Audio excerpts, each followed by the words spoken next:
Now, a new national voice for poetry. In a tradition dating back to 1937, the Library of Congress selects a prominent writer to serve as the nation's poet laureate for terms that have ranged from 1 to 3 years. The goal, according to the library, to raise the national consciousness to a greater appreciation of the reading and writing of poetry. The new laureate was revealed today, and our Jeffrey Brown had a chance to talk with her earlier this week. Do you remember what that's called? Is that empathy and self-awareness through language. That's the creed that comes through in talking with 45-year-old Tracy K. Smith, writer, teacher, spouse, and mother of 3, including 4-year-old twins, and now taking on a very public role as the nation's poet laureate.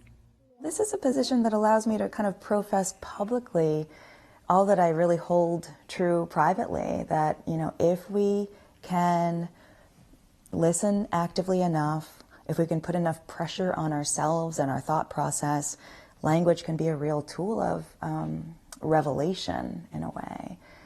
I love being able to do that with my students in my little seminars, and I love the idea that maybe there's a way that this position allows me to do that with my fellow Americans. Smith is author of 3 books of poetry, including the Pulitzer Prize-winning Life on Mars, in part an elegy for her father, who served in the Air Force before leaving to work on the Hubble telescope. In her 2015 memoir titled Ordinary Light, she writes of growing up in a tight-knit middle-class family in Northern California, a coming-of-age tale exploring love and loss, race, and faith, a theme that suffuses her poetry. I wasn't even aware that that's what I was doing until after my last book of poems came out, and I realized, wow, these poems are thinking about space, but they're also searching for God in a way. And I think it comes back to that sense that I grew up with, that there is something large that we can cleave to if we choose to. I wanted to figure out if there was a way that, you know, the artist in me and the 21st century academic in me could find something like a plausible version of God or a plausible version of the afterlife that I'd be willing to claim publicly. Mm-hmm. And I think that language facilitated that.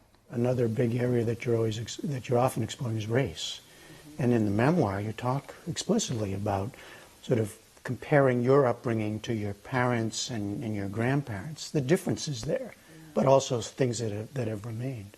A lot of my awareness of how race had imprinted my parents, who grew up in the segregated South, a lot of that was shaped by a sense of sadness and a sense of anxiety on my part that made me not want to talk about it. So there were a lot of silences that I was drawn to explore in writing about that time that I had never felt capable of bringing into speech when I was growing up. As I get older, I realize the history that felt so ancient when I was growing up is so close to us and present in ways that I had never imagined or didn't want to let myself imagine when I was a child.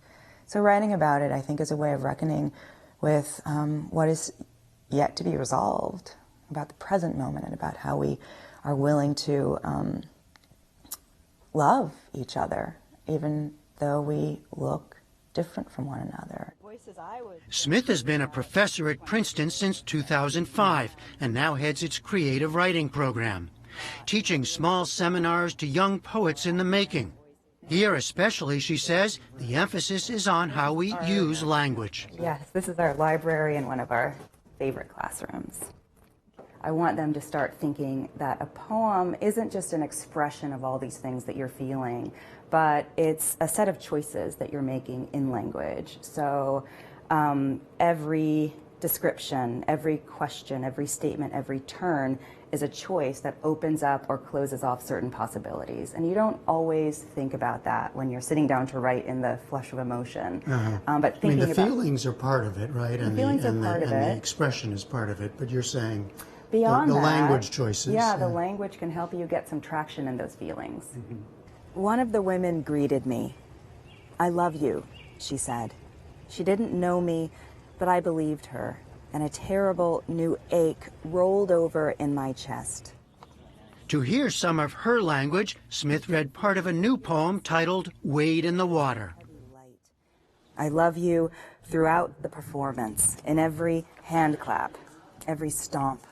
I love you in the rusted iron chains someone was made to drag, until love let them be unclasped and left empty in the center of the ring. Now Tracy K. Smith will have a prominent voice, a very public national platform to reach new audiences. If you think about the tumultuous times we're in technologically, all kinds of changes around us, if you think about the divisions politically of this moment, it seems like an appropriate moment to say, why poetry? Why bother? Why bother being a poet? What kind of impact could you possibly have amidst all that?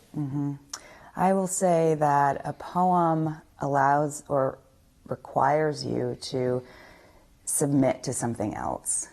Often, Submit means... that's one of the things we don't want to do, to say, okay, I'm not the expert, you're the expert. Let me listen. Let me respond to something that's completely counterintuitive for me, or that pulls me toward a different sense of what's valuable. I think when we do that with a work of art, we're learning how to do that in real time with other people. Does that mean even making us better citizens? I think so. Poems remind us of that. Poems remind us that someone is saying, come here, this has happened to me, this is how it made me feel, this is who I am in the wake of this thing. And we all have stories like that. And they're important to honor, and they're important also to say, maybe my story helps me listen and cherish this other person's story too.